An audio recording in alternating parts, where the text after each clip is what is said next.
الحمد لله رب العالمين والعاقبة للمتقين والصلاة والسلام على رسوله الأنبياء والمرسلين اما بعد. قابل احترام ناظرین سامعین، السلام علیکم ورحمۃ اللہ وبرکاتہ.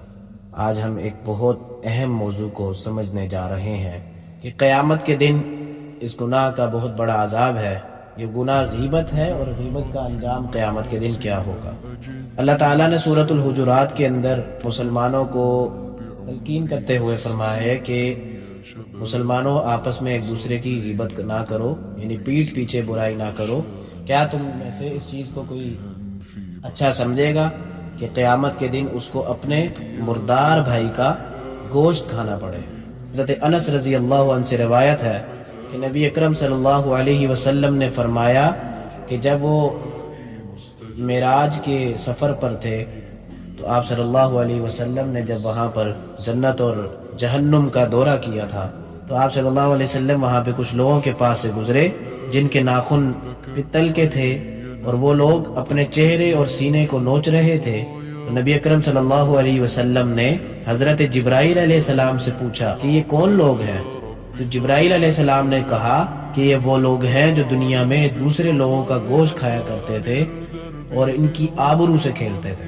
حدیث مبارکہ کے اندر غیبت کرنے والوں کا انجام کا ذکر ہوا ہے کہ اللہ کے نبی علیہ الصلوۃ والسلام جب معراج کے سفر پر گئے تو آپ صلی اللہ علیہ وسلم نے یہ منظر اپنی آنکھوں سے وہاں پر دیکھا.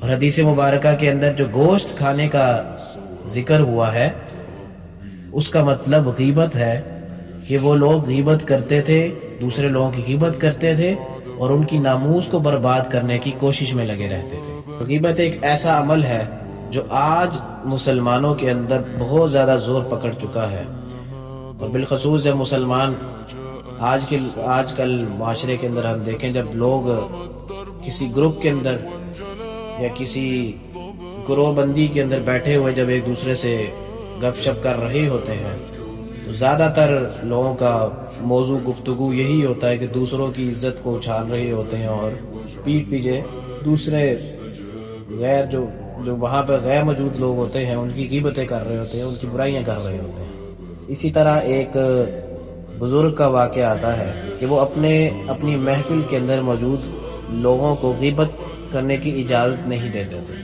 ان کے پاس ایک شخص آتا ہے اور وہ آ کر کسی بندے کی غیبت کرتا ہے تو اس پر وہ اس بندے کو چپ کرا دیتے ہیں اور یہ پوچھتے ہیں کہ کیا وہ شخص تم سے کمزور ہے اور علم میں تم سے کم ہے؟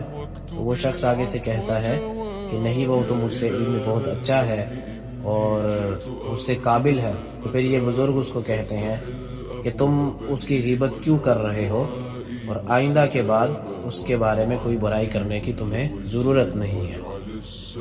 تو اللہ تعالیٰ سے دعا ہے کہ ہمیں اس غلط عمل سے باز رہنے کی توفیق عطا فرمائے، اور ہمیں جن محافل میں مسلمان ہم اکٹھے ہوتے ہیں اس کے اندر دین کی بات اور اصلاحی باتیں کرنے کی اور دین کو سیکھنے کی اور سمجھنے کی محافل سجانے کی اللہ تعالی ہمیں توفیق عطا فرمائے.